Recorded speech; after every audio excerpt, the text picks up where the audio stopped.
This is the story of my life. I hope it inspires you to unlock the innermost codes that lies within all of us. It's an amazing thing once you learn how to do that. Enjoy. My mother was born October 5th, 1939 in Pageland, South Carolina. My grandmother and grandfather were married and had 4 children. My mother was one of the 2 girls, and I had 2 uncles. My mother grew up poor in the country of the Deep South. She often spoke of my grandfather being a sharecropper and her time being raised on a farm with no electricity, no running water, outhouses, and having to raise farm animals and grow vegetable crops. My mother was close with both of her parents, but spoke very highly of my grandfather and was very fond of him. He was a very sweet, giving man that believed in hard work and taking care of family. My siblings also would speak highly of Granddad as well, being that he was no longer living by the time I was born. He met his demise in the early to mid-70s due to a stroke. I never got to meet him, but my mother was definitely his protege. She was a giving, selfless, sweet, kind, and a beautiful spirit herself as well. She was definitely my biggest inspiration in life, and I could see why she thought so highly of her father. I felt the same way about her. My mother had my oldest sister as a teenager. My uncle was older and much more established than my mother at the time and decided to take my sister up north to New Jersey and raise her. As my aunts and uncles got older, they all set out to lead their own paths. My other uncle joined the military. My aunt moved to Baltimore, Maryland, and eventually my mother got married to my sibling's father, and they moved to Charlotte, North Carolina.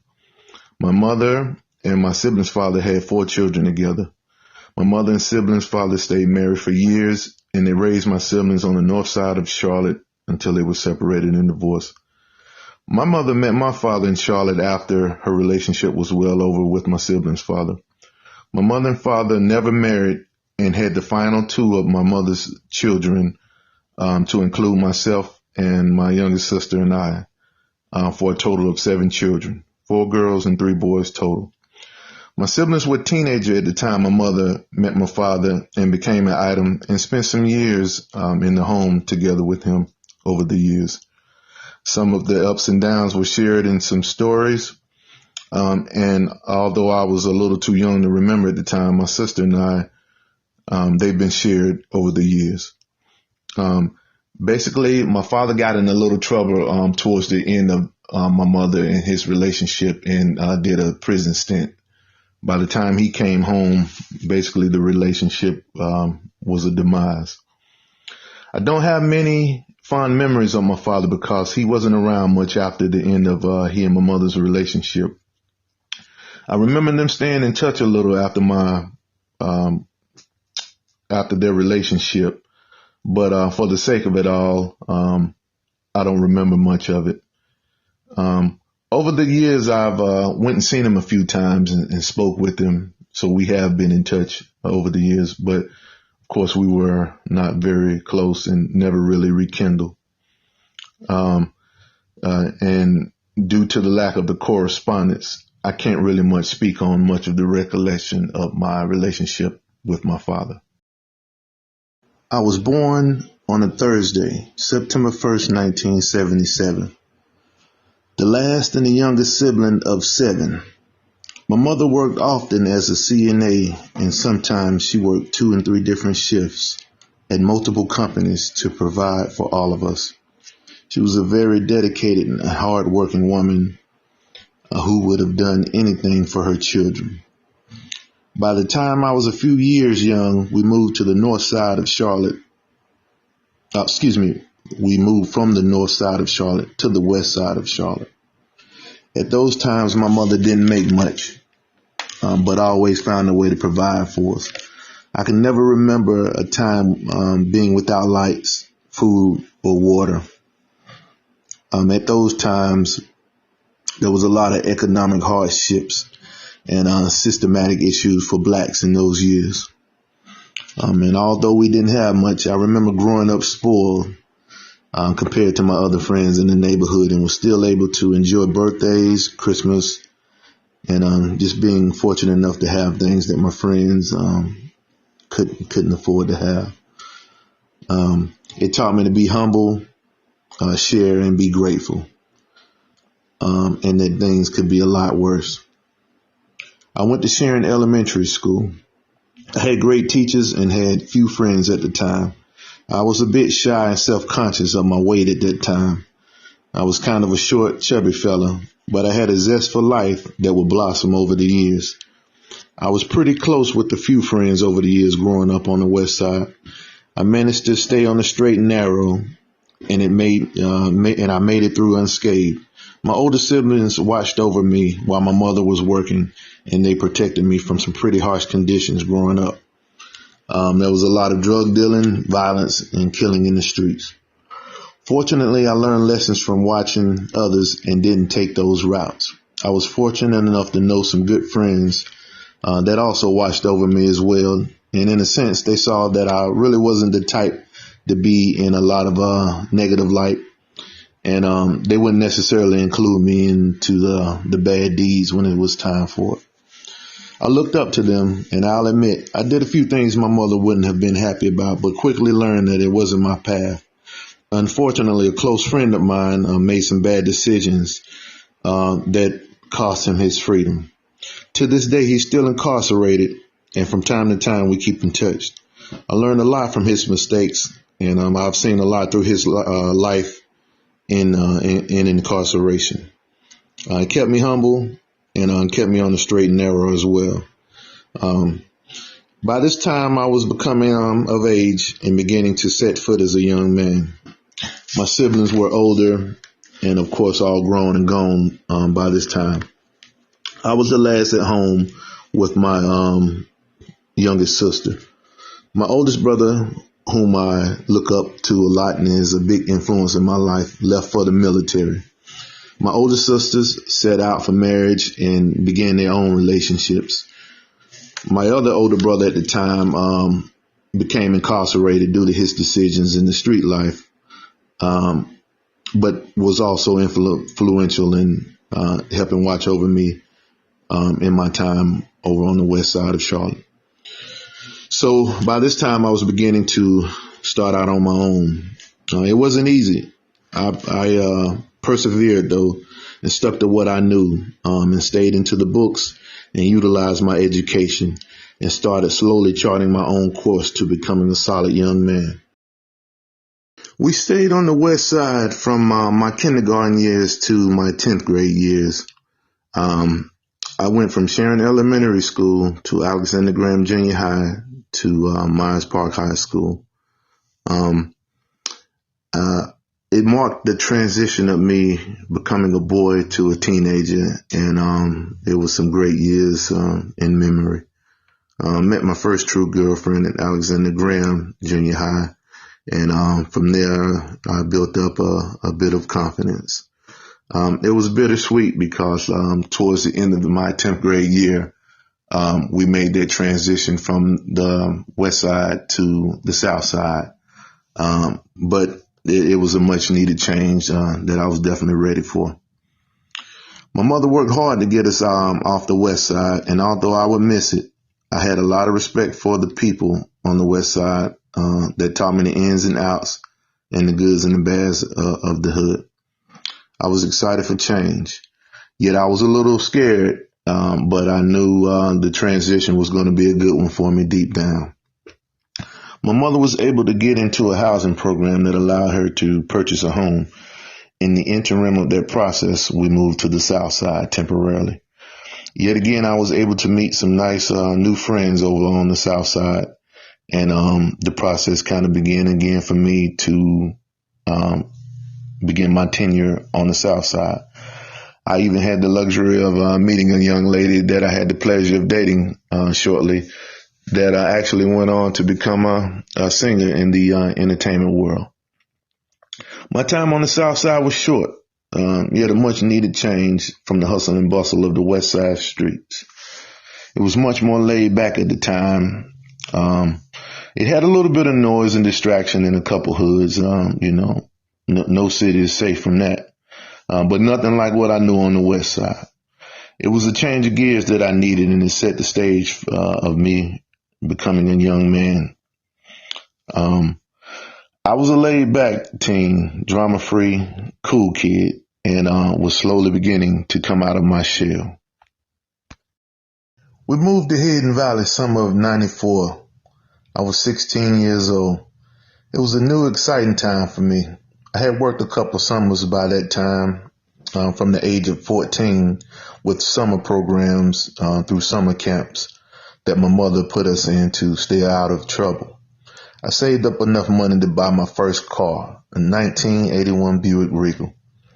I bought it that summer. However, I hadn't got my license yet. I was waiting until school started. I rode the bus for about a week and got my driver's license and was on my way to driving to school for my senior year. It was an amazing time. In Charlotte at that time, cruising was very big. I saw from the Freedom Park days to cruising in popular night spots like Side Effects, the Arena, Trade Winds, Skate Palace, Club 2000, and even events like the West Fest and cruising at Hornets Nest Park. It was finally my time to shine. My brother Dave had installed the most top-notch sound system in my car, and of course next came the paint and the rims. I was the talk of the school in the neighborhood, and at that time my sister was still living on the west side, so I would cruise back over there and show love. I had a love for designer clothes and classic cars, and for years to come it would be my signature. I met my high school sweetheart in 1994, senior year in high school. By that time, I had made a name for myself on the west side and had begun making waves on the north side.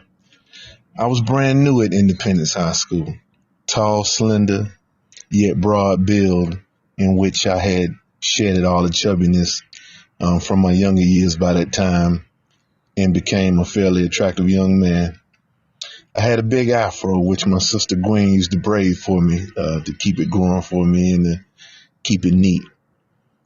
Independence was a new experience for me. It was exciting times, very fun, and I have a lot of fond memories of it. I didn't know anyone. However, once I started meeting other people, I got popular pretty quick. I was 16 with a custom classic car and plenty of sound in the trunk. Most of the classmen at that time at Independence hadn't seen anything like that before. However, I was used to it. It was a norm for me coming from the west side. It was all I knew.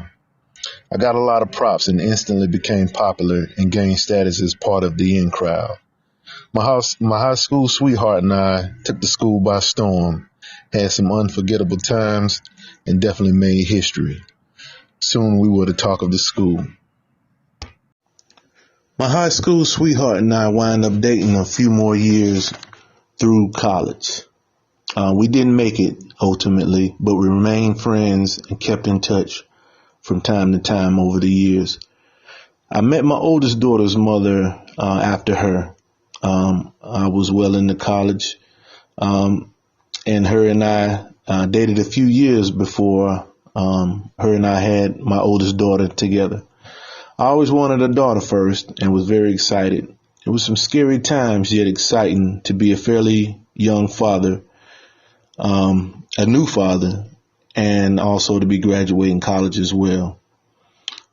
We named our daughter Miracle, and that she was. My eldest daughter's mother and I wound up dating a few more years after the birth of my daughter. Her and I eventually ended our tenure together, and I eventually met the young lady I would ultimately bear a daughter and a son with. Her and I spent some good years together, and ultimately we split after a few years. In that interim, I met my youngest daughter's mother, and her and I had a daughter together as well. I eventually wound up going back to the mother of my second daughter and my son, and we stayed together a few more years after that, and eventually ending our relationship. So the relationship times of my life up to that point were bittersweet. There were ups and downs and life lessons learned. I admit to a few things I would have done differently, but ultimately I produced 4 great kids, and I have a lifetime of good memories, and I've learned some hard lessons. After college, I think I may have had 2 jobs pertaining to my degree. ECPI Tech University seemed like a good idea at the time, especially with my ex-girlfriend pushing me to go to college for the next big thing, which at that time was technology.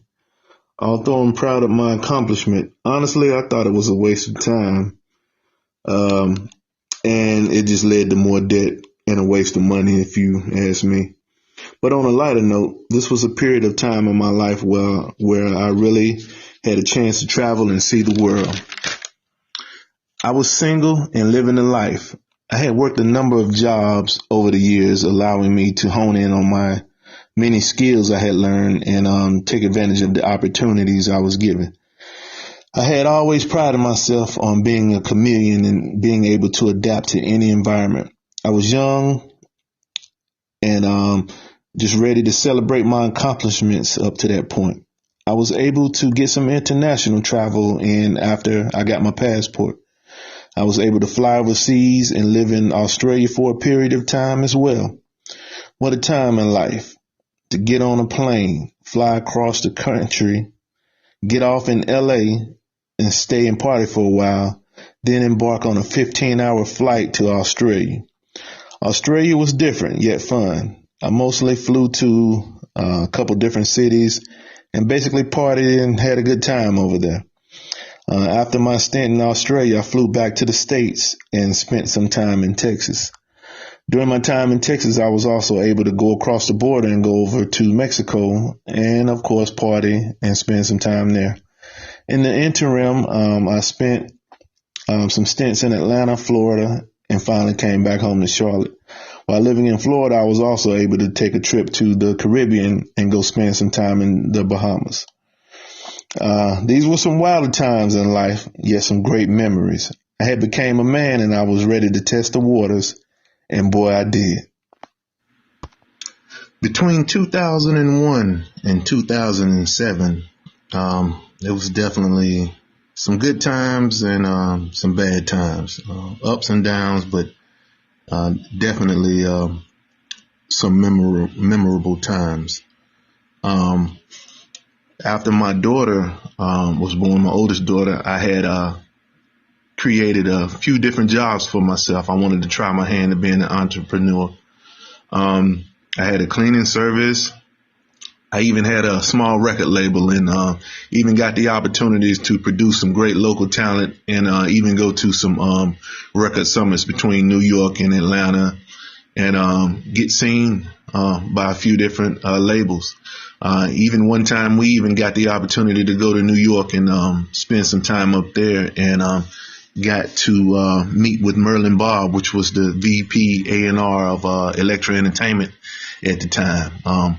So we did pretty good with that. I also created and established a clothing line, which I wouldn't embark on until some years later, but definitely some great memories there.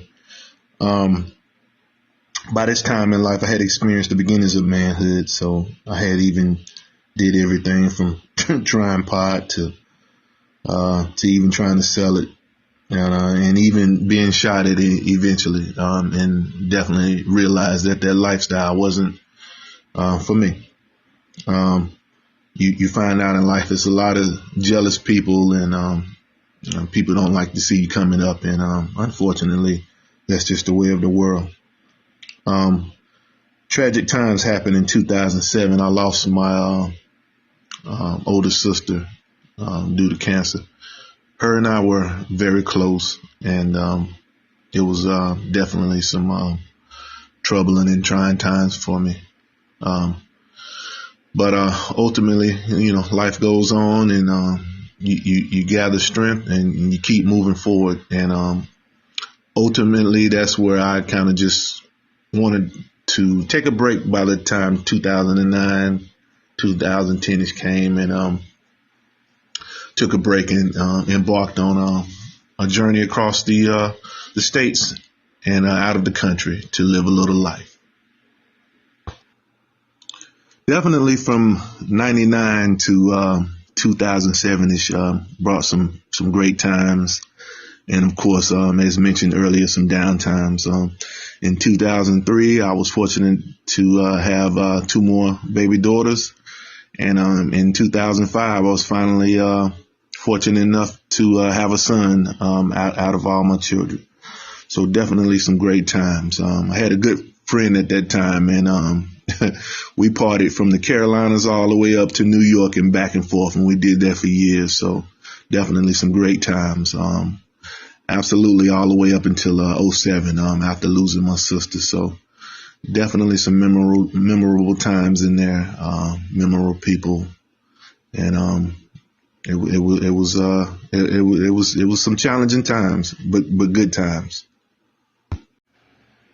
After my travels, I tried the settling down thing. I got hitched. Marriage life was definitely different than anything I had experienced up until that point. My ex-wife was a bit younger than me.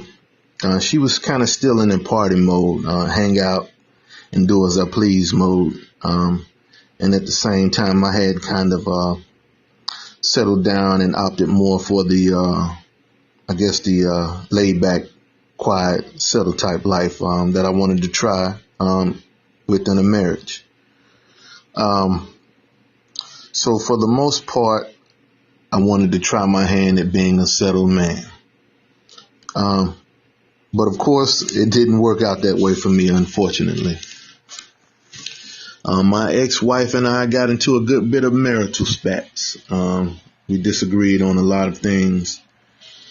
And it led to a lot of arguing and some fighting. Although we had some good times, there was some ups and downs. And, of course, ultimately, it led to me going to jail in one of our fights. It was definitely a wake-up call. It finally hit me after a few years that marriage life wasn't for me and that I had to let it go. Ultimately, I left that one last time that I could remember, and I never looked back. Soon I filed for a divorce, and soon thereafter, it was over. I don't have any regrets getting married. It was an experience I needed, and it taught me a lot about my strengths and weaknesses up until that point, relationship-wise and in life, period. So just like any other life lesson, this one was just as important as the others. My ex-wife and I still keep in touch every so often to this day as of me telling this story. Life was about lessons, and it taught me that I should gain something from each experience to take forward as a positive. After my marriage, I came home. I left my ex-wife with everything, and I came home broke and just with the clothes on my back. However, I had my dignity and my strength to move on. At the time, my sibling's father had came and got me, and he had brought me home, and we had a long talk on the way home.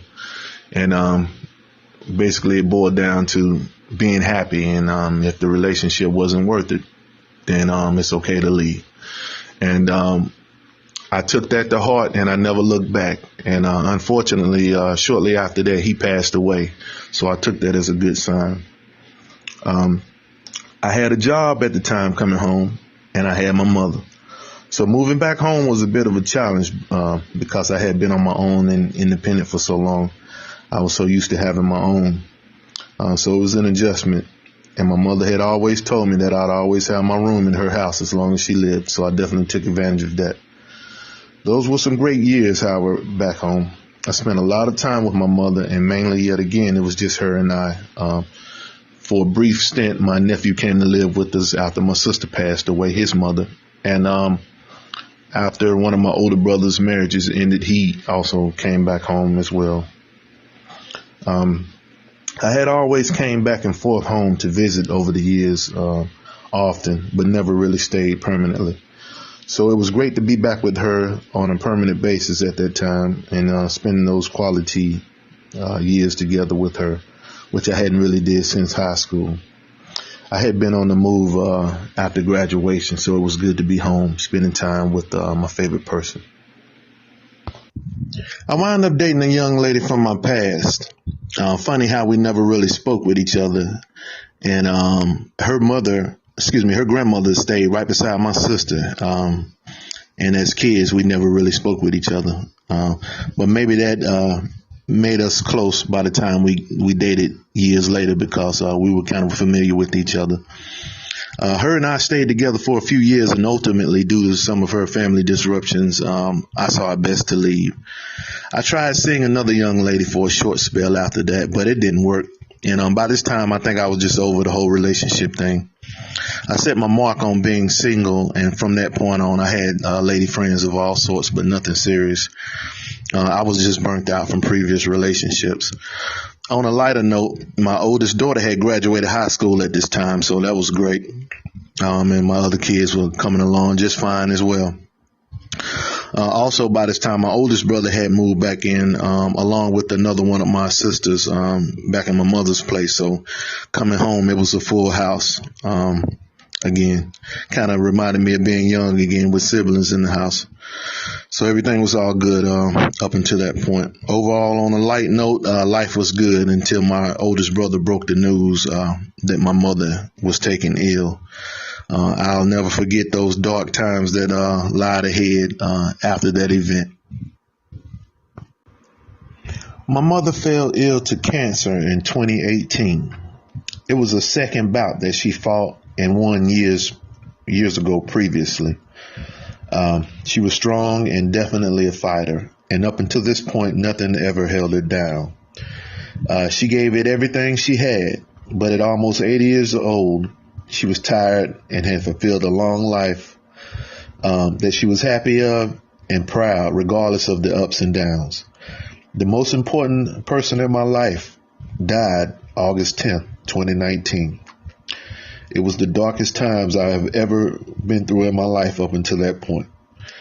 Seeing my kids hurt at the funeral was something I'd never want to experience again. I lost half of me that day, but kept the other half because I knew I had to be there for my children, just like my mother was there for me. My mother's demise brought chaos within the family. Once the matriarch falls, in some instances, there's a divide after the fall of a dynasty. My relationship was in ruins with my family over the care and what I considered to be the disrespect of my mother's will and not abiding by it by other siblings in my family. It left us all in shambles. The only family I talk to this day is my oldest brother and his son, my nephew, and of course my children. Funny how one downfall can be the demise and the end of an entire life you once knew. Moving on after mother was tough. I had moved back in to take care of her and to be by her side the last couple of years of her life. Once she took ill. After she passed, I didn't want to live in the home anymore, and especially with my siblings not being on good terms. So I opted to become homeless. I was working, yet I lived out of my car.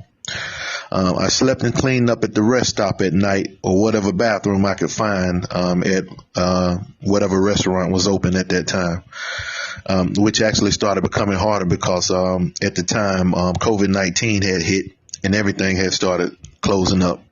The world was definitely and rapidly changing at that time. It was a difficult time. I stayed homeless for 6 months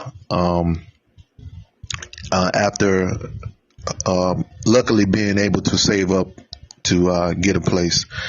It was a shabby trailer out in the country in South Carolina. However, it was better than living out of my car.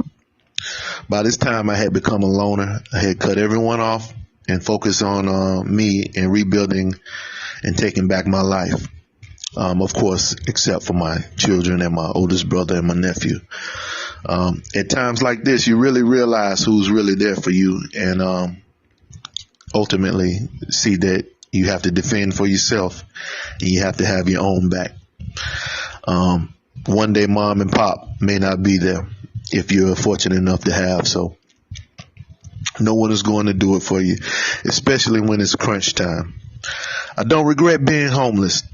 It taught me to be resilient, patient, and to be humble. Most of all, it taught me to be grateful for the little things, respect your health and your peace of mind, and to never judge. It really broke me down and taught me to respect this gift called life, and it changed me forever. I met a wonderful El Salvadorian friend named Maria Escobar. I used to always give her a hard time about being some kin to the gangster. She said she wasn't, but who knows? She was kind and a giving soul, just like my mother. She was older, so she reminded me of her. She really helped me out a lot in life and in my transition at that time. With her help, I wound up purchasing land for the first time and becoming able to start from scratch on my dreams of building a small homestead. It was that time in life to become self-sufficient and not to ever worry about having to depend on anyone or the government ever again. It's the biggest lesson anyone should have learned after that year of 2020. It was definitely hell. On a final note, my mother was the subject of one of her friends' comic strip. He was a local artist in the city of Charlotte at one time, and he ultimately moved business to another state. But he decided to put my mother in a comic strip of his, so she kind of had some local fame. But on the flip side of that, she was always famous to me. She was such a wonderful person, and is definitely the reason why my life has gone in the direction it's gone. She was always there for me, steered me in the right path, and she was definitely huge, the biggest influence in my life to date. 2021 has been phenomenal. My oldest daughter graduated college. My other two daughters graduated high school. And my son, he's slowly approaching his exit out of high school. He's driving now, and all of them are working and doing well. I'm very proud of them all, and they're going to turn out to be some wonderful children. I'm going to be proud, just as I am now, and to see them become aspiring, functional adults. I wouldn't change my life. I wouldn't change it. You couldn't pay me all the currency in the world. It's been a great journey. Ups and downs, good and bad. I wouldn't change it for the world. It's been phenomenal. It's been wonderful. Definitely a learning experience, and I'm honored to have been given this gift and to take full advantage of it. We spoke about unlocking those codes earlier in the story. Just with the few that I've learned to unlock, my life has been exceptional and definitely phenomenal. I can't complain. What's the use, right? I'd like to take this time to thank you for listening to my story, and hopefully maybe it inspires you in your travels in life. Thank you.